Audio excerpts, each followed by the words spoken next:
So the Eagles are traveling to Baltimore to play the Ravens in what could be their toughest test remaining on the regular season schedule. We will see two really good quarterbacks, two really good running backs, and overall, two high-powered teams that could be in the Super Bowl matched up against each other this season. The question is, can the Eagles make it 8 in a row? We will break down this matchup and talk about a few of the main keys for the Eagles to get another win this weekend. But welcome into A to Z Philly. I'm RB. Do me a huge favor. Go down below, like this video at the end if you do enjoy it, and subscribe to our channel. Thank you to everybody who has helped us get to 7,000 subscribers as we continue to grow. Hope everybody had a good Thanksgiving. Man, this is going to be a huge matchup. We all watched the Lions yesterday almost lose, and I wish the Bears could have pulled it off. But at the end of that game, the clock management, now they fired their coach. Really one of the worst losses I've seen in a long time. They couldn't help the Eagles out. So to stay on the Lions' tail, the Eagles had to go out here and make it happen on Sunday. And I want to dive right into the matchup, but real quick, let's talk about the injury reports, because right now I'm recording this on Friday morning and we still haven't gotten the final reports, but Darius Slay has not practiced. He seems to be out this weekend with a concussion. Meanwhile, Devontae Smith still dealing with that hamstring, but good news today, he actually was back at Eagles practice. So this is the first time we've seen him back. He's dealing with a hammy, and the Eagles could really use him this Sunday. So hopefully Devontae is back in action. Everybody else should seem pretty good to go. Meanwhile, on the Ravens side, not too much either. However, one guy who has popped up here on the injury report, if you can see at the bottom, Kyle Van Noy. He's dealing with a hamstring and neck injury.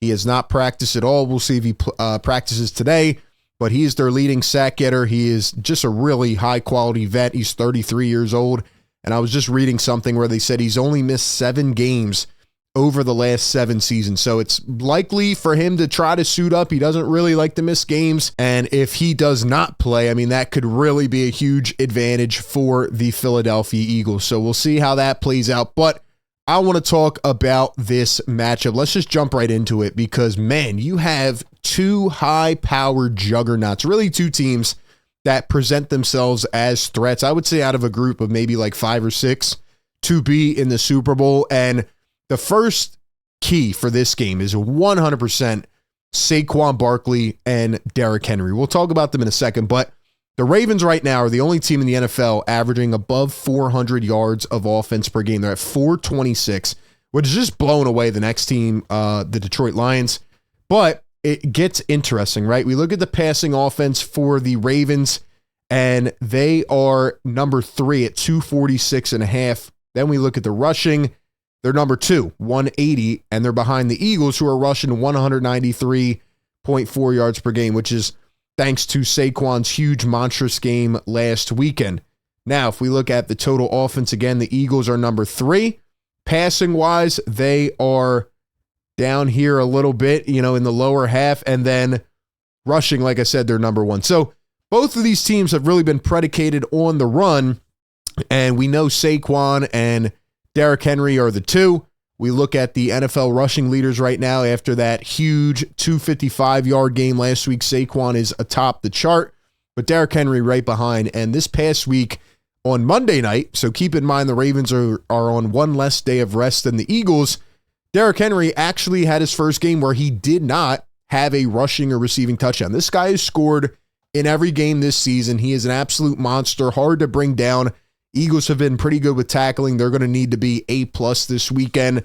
But Saquon and Derrick Henry, two guys who were a huge topic of conversation, and they both found their ways to new teams and have been two of the best players in the NFL, which just kind of, goes to show the importance of still having these premier backs. But nonetheless, Saquon and Derrick Henry are both going up against really good rushing defenses. If we go back to the team stats on the defensive side, when it comes to rushing defense, the Ravens right now are at number 2, and the Eagles are down here at number 7. So the Ravens are only giving up 77.9 yards per game on the ground. Their rushing defense has been just top tier this season. However, it's really weird because when you look at their passing defense, which was number 1 in the NFL last year, now they're all the way down here, second to last, 277.7.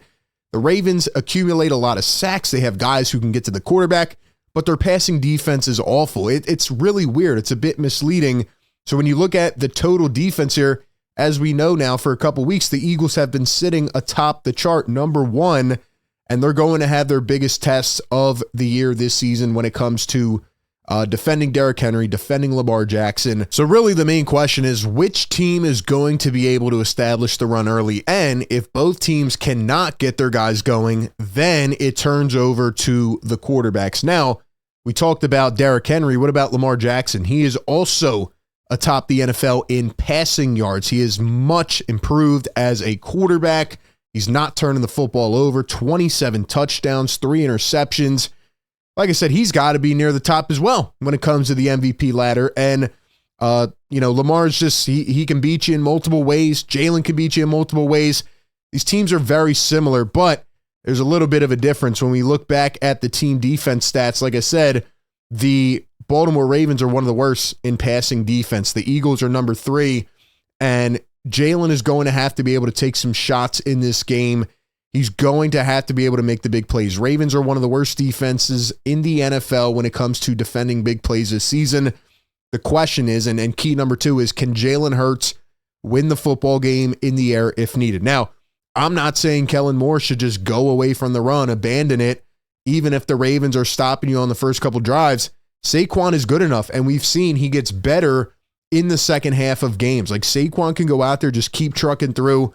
I think the Eagles O-line is just tremendous. I think they're the best in the NFL by a wide margin. Now, I think the Ravens O-line is also pretty good. They have a couple guys who are a bit weaker, but overall solid, but they're nowhere near as good as the Eagles O-line. So I think the Eagles are going to have to continue to establish themselves here as the dominant run force. And if that does get shut down and it kind of switches and transforms over to Jalen Hurts' game, can he go out there with a little more responsibility and make the big plays? That's key number 2. Jalen Hurts cannot turn the football over in this game. We look at the turnover numbers, very similar again. Eagles have 14 takeaways. The Ravens have 11. Then when we look at giveaways, the Eagles have 11 giveaways and the Ravens only have 9. So very similar there. Jalen has to play a clean game. I always say use your top guys, use the breadwinners, use the guys who are just unstoppable, a.k.a. A.J. Brown. If Smitty plays in this game, utilize Smitty. Use Goddard. For the other side, Zay Flowers got to put a man on him. They have a couple other guys who can contribute as well. And Mark Andrews is kind of falling off. I think the Eagles have an advantage there. But use all your weapons. Lamar's going to do that. Jalen has to do that. He can't just go through one read and get stuck. Other than Marlon Humphrey, the Ravens secondary is not that good. It's why they are the second worst in the league against the pass. I mean, we look at Marlon Humphrey. He's got 5 interceptions and nobody else has more than 1. So the Eagles can really take advantage of that. I'm expecting to see a couple big plays in this game. I think AJ should have 10 catches at least in this game. My third and final key is going to be for the Philadelphia Eagles to put a stop on Lamar Jackson from making big plays with his legs. Can the Eagles prevent Lamar Jackson from making that big play? It's going to be a huge statement game for Zach Ball, Nakobe Dean, even Cooper DeJean. Like, depending on what happens with Slay, are they going to start Isaiah Rodgers? Most likely. Quinyon will have a big matchup, but the Rams scored some points last week, which kind of skew the numbers in garbage time. Eagles defense was really good again, and this is going to be probably the hardest threat that they will face so far, maybe all season. Look at the Ravens. They actually have had a weird season. They've lost to the Browns and the Raiders and teams like that. They lost to the Steelers a couple weeks ago. They did get smacked in the face. They kind of have stretches where they look really bad, and then they just heat up and are unstoppable. But I think the Eagles have to try to get off to a hot start again. They've been much better in the early quarters, and they're going to need to come out here and punch right away. Lastly, I'll give one final key, which is I think Jake Elliott. Jake Elliott came back from an awful game against the Commanders, and he was incredible. He went 7 for 7 in everything last week. And meanwhile, Justin Tucker has missed 6 field goals this season. I think he's at 74%, the worst of his career so far.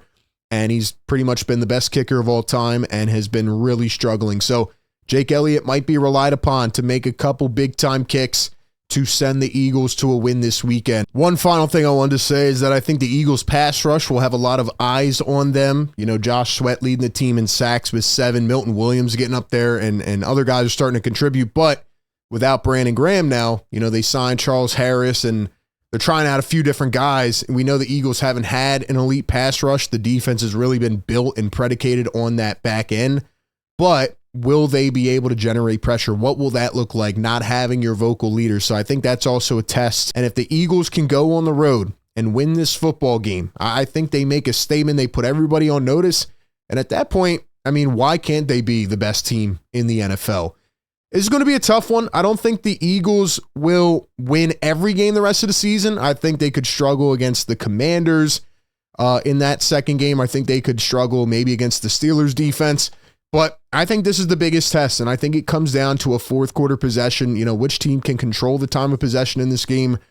I think I'm going with the Eagles until they prove me wrong. I think they come out here and they win it something like 28-24 on the road, get a tough win. And I think Saquon pulls through and shows why he should be the MVP of the NFL. So give me your thoughts down below. I'm picking the Birds to win 8 in a row. Can they get it done? Appreciate everybody for tapping in. Be sure to like, comment, and subscribe. And as always, I will catch you all on the next one. Tap into BetMGM Casino, and you're entering a huge library full of exclusive games. Games you won't find anywhere else. Looking for jackpots? Right this way. You'll always find someone ready to give you a hand. Or some dice. Your favorite game is waiting for you. On BetMGM Casino.